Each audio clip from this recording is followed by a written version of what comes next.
आज कितने आधुनिक बन चुके हैं। हम धरती के बाहर जा सकते हैं, अंतरिक्ष में करोड़ों प्रकाश वर्ष दूर तक देख सकते हैं। हमारे पास विज्ञान है जो हमें हमारे प्रश्नों के उत्तर देता है। वैज्ञानिक डेटा के जरिए हमने हमारे अस्तित्व का भी काफी हद तक सही अनुमान लगाया है। पृथ्वी जो हमारा घर है, जहां हम मनुष्यों ने कई पीढ़ियां बिताई है, जिसने कई करोड़ सालों से जीवन को अपने अंदर आश्रय दिया है और आज भी देता आ रहा है। वैज्ञानिकों के अनुसार पृथ्वी पर जीवों की करीब 87 लाख प्रजातियां रहती है, जिसमें से केवल 15% प्रजातियों को ही हमने आज तक खोजा है। लेकिन आखिरकार ये सारे जानवर आए कहां से थे? आखिर धरती पर जीवन की शुरुआत कैसे हुई थी? इसे जानने के लिए हमें समय में पीछे जाना होगा, उस समय पर जब धरती अपनी शुरुआती अवस्था में थी। तो आइए चलते हैं आज से करीब 4.5 अरब साल पीछे। आज से करीब 4.5 अरब साल पहले चट्टान का एक बहुत ही विशाल सा गोला एक बेनाम तारे का चक्कर लगा रहा था। इसका सतह पिघले हुए लावा से बना था और इस पर जीवन का नामो निशान तक नहीं था। इस वक्त पृथ्वी पर लगातार आसमान से छोटे छोटे चट्टानों की बरसात हो रही थी। काफी लंबे समय तक यह प्रक्रिया चलती रही। इसके बाद चट्टान के इस विशाल से गोले ने एक ग्रह का रूप ले लिया। साथ ही इस ग्रह का अपना चांद भी बना। ये वही ग्रह है जहां आज हम सब रहते हैं। इस वक्त पर पृथ्वी का तापमान बहुत ही अधिक था। काफी लंबे समय बाद हमारे ग्रह का तापमान थोड़ा सा ठंडा हुआ और इस पर एक ठोस सतह का निर्माण हुआ। करीब 3.9 अरब साल पहले इसने फिर से आग के गोलों की बारिश का सामना किया, जिसे हम कहते हैं द लेट हैवी बम्बार्डमेंट। और इस वक्त धरती पर केवल छोटे चट्टान ही नहीं, बल्कि इसके साथ साथ उल्कापिंडों की भी बारिश हो रही थी। प्रतिदिन कई हजारों की संख्या में उल्कापिंड धरती पर बरस रहे थे। ये उल्कापिंड अपने साथ कुछ बहुत ही खास लेकर आए थे। इनके अंदर जमी हुई बर्फ के क्रिस्टल्स थी, जिसने हमारी धरती पर समुद्रों का निर्माण किया और साथ ही धरती के वातावरण में नाइट्रोजन गैस भी लेकर आया। पर धरती अब भी बेजान था। यहाँ जीवन के लिए परिस्थितियां अभी भी उपयुक्त नहीं बनी थी।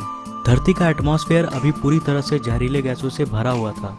यहाँ वायुमंडल में ऑक्सीजन था ही नहीं और धरती भी चारों तरफ से समुद्र से घिरा हुआ था। पर अब यहाँ परिस्थितियां बदलने वाली थी। करीब 3.8 अरब साल पहले हमारी धरती में एक बार फिर से उल्कापिंडों की बारिश शुरू हुई। पर अब की बार ये पिंड अपने साथ केवल पानी ही नहीं लाए थे, बल्कि ये कुछ बेहद अनमोल चीज लेकर आए थे, जो धरती को जीवन देने वाला था। ये पिंड अपने साथ खनिज यानी मिनरल्स लेकर आए थे।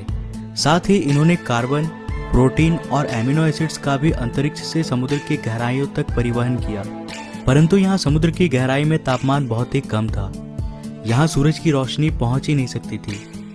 लेकिन यहाँ समुद्र की गहराई में भी छोटे छोटे प्राकृतिक चिमनीज थे, जो पानी को गहराई में भी गर्म रख रहे थे और यहीं पर जीवन का पहला बीज पनपा। हम ये नहीं जानते हैं कि ऐसा कैसे हुआ था, लेकिन किसी प्रकार से यहीं पर उन सारे मिनरल्स और केमिकल्स ने आपस में अभिक्रिया करके जीवन का बीज बोया और यहाँ जन्म हुआ पहले एक कोशिकीय जीवों का। ये एक प्रकार के बैक्टीरिया थे। ये बैक्टीरिया समुद्र में बहुत ही तेजी से बढ़ने लगे। अब ये पानी पूरी तरह से इन सूक्ष्म एक कोशिकीय जीवों से भर गया था। कई करोड़ साल बाद, यानी आज से करीब 3.5 अरब साल पहले, समुद्र के अंदर इन बैक्टीरियाओं की संख्या इतनी बढ़ गई थी कि ये आपस में जुड़कर इस प्रकार के पत्थरों जैसी संरचनाओं में बदल गए थे, जिसे कहा जाता है स्ट्रोमेटालाइट्स। ये एक एक चट्टान अपने आप में बैक्टीरियाओं की एक पूरी बस्ती थी। ये बैक्टीरिया सूरज की रोशनी को भोजन में बदलते थे और इस प्रक्रिया को हम बेहतर रूप से जानते हैं प्रकाश संश्लेषण के नाम से। इसी प्रक्रिया में ये एक उत्पाद, एक बाय प्रोडक्ट को निकालते थे, एक गैस, ऑक्सीजन। इन सूक्ष्म जीवों ने धरती पर एक सबसे अनमोल चीज का निर्माण किया, जो धरती में जीवन को पनपने के लिए सबसे ज्यादा महत्वपूर्ण था। और वास्तव में इसके बिना धरती पर कोई जीव जीवित नहीं रह पाता। करीब 2 अरब सालों तक पृथ्वी के वायुमंडल में ऑक्सीजन की मात्रा लगातार बढ़ती रही। आज से करीब 1.5 अरब साल पहले धरती में अब भी किसी प्रकार का कॉम्प्लेक्स लाइफ विकसित नहीं हुआ था और ना ही धरती पर इतने बड़े बड़े महाद्वीप थे। धरती पर केवल छोटे छोटे द्वीप थे जो चारों तरफ से पानी से घिरे थे। मगर अब धरती के क्रस्ट में हलचल होने लगी। इससे धरती की सतह कई सारे टेक्टोनिक प्लेट्स में टूट गई।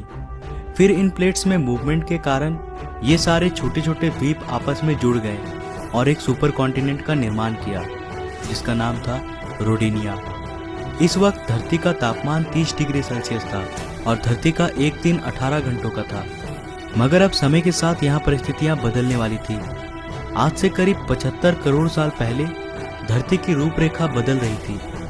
धरती का सुपर कॉन्टिनेंट अब 2 भागों में टूट गया और धरती के नीचे का लावा ज्वालामुखी विस्फोट के साथ धरती की सतह पर निकलने लगा।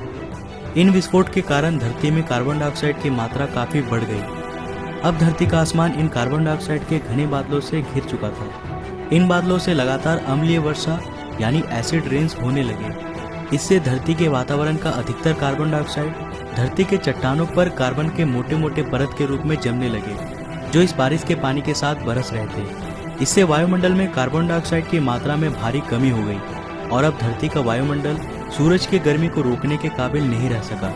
इससे धरती का तापमान बहुत ही तेजी से कम होने लगा और धरती पर पहले हिमयुग यानी आइस एज की शुरुआत हुई। ये आइस एज अब तक का सबसे लंबा आइस एज था, लेकिन ये भी हमेशा के लिए नहीं रहने वाला था। समय के साथ साथ वायुमंडल में कार्बन डाइऑक्साइड की मात्रा फिर से बढ़ने लगी और पृथ्वी का तापमान फिर से बढ़ने लगा।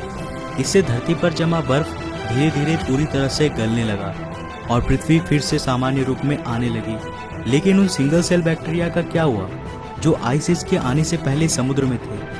आज से करीब 54 करोड़ साल पहले अब धरती का सारा बर्फ पूरी तरह से पिघल चुका था। इस वक्त समुद्र के अंदर जाने पर हमें एक बिल्कुल नई दुनिया देखने को मिलती है। ऑक्सीजन की उपलब्धता में अब वे एक कोशिकीय जीव कई अन्य रूपों में विकसित हो चुके थे। यहाँ चारों तरफ समुद्रीय पौधे, ऐसे अजीब से छोटे छोटे समुद्री जीव थे, साथ ही ये दैत्याकार समुद्री दानव भी था, एनोमेलाकैरिश।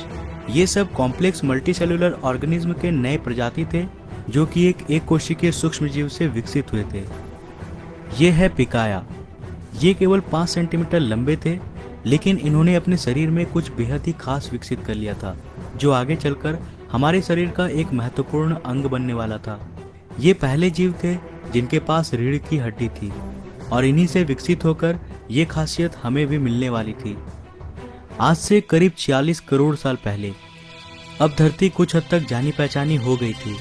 धरती का सुपर कॉन्टिनेंट अब और भी कई भागों में टूट गया था, परंतु अब भी यहाँ जमीन पर रहने वाले जीव नहीं आए थे और धरती के सतह पे पेड़ पौधे भी नहीं उगे थे। पर ऐसा क्यों था?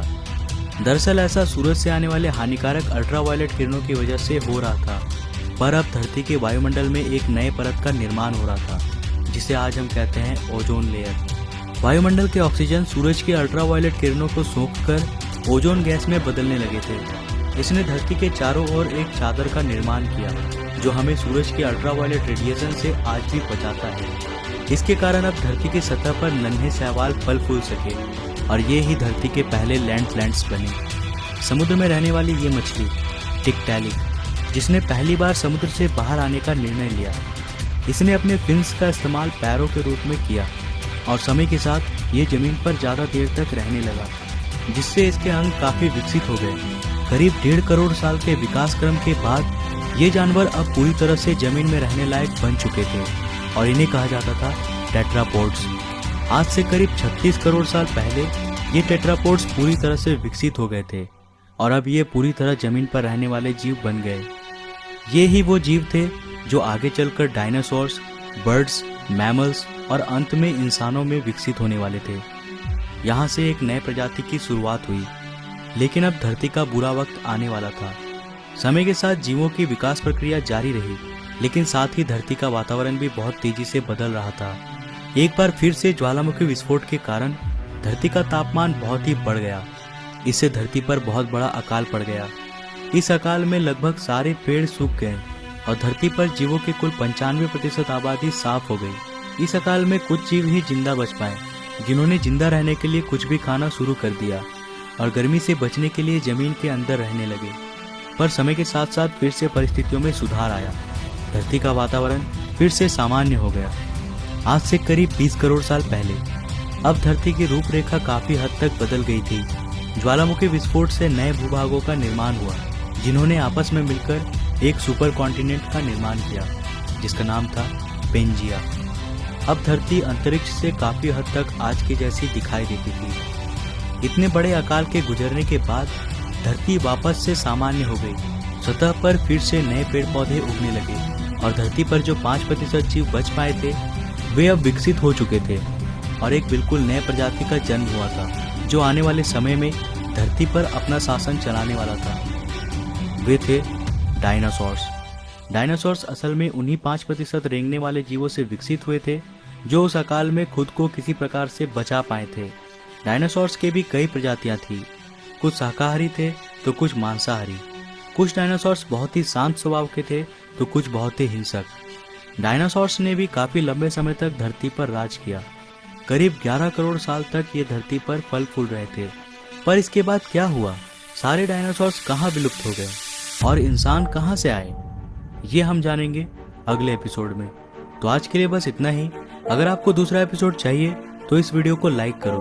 अगर इस वीडियो में कुल 2500 लाइक्स मिलते हैं तो मैं इसका नेक्स्ट एपिसोड भी जरूर लाऊंगा। तो वीडियो को ज़्यादा से ज़्यादा लाइक करो और शेयर करो। अगर आप नए हो इस चैनल पे तो ऐसे ही और एक्साइटिंग वीडियोस के लिए चैनल को अभी सब्सक्राइब कर लो, साथ ही नोटिफिकेशन बेल को भी ऑन कर लो। मैं मिलता हूँ फिर से एक नए एपिसोड के साथ। तब तक के लिए बाय।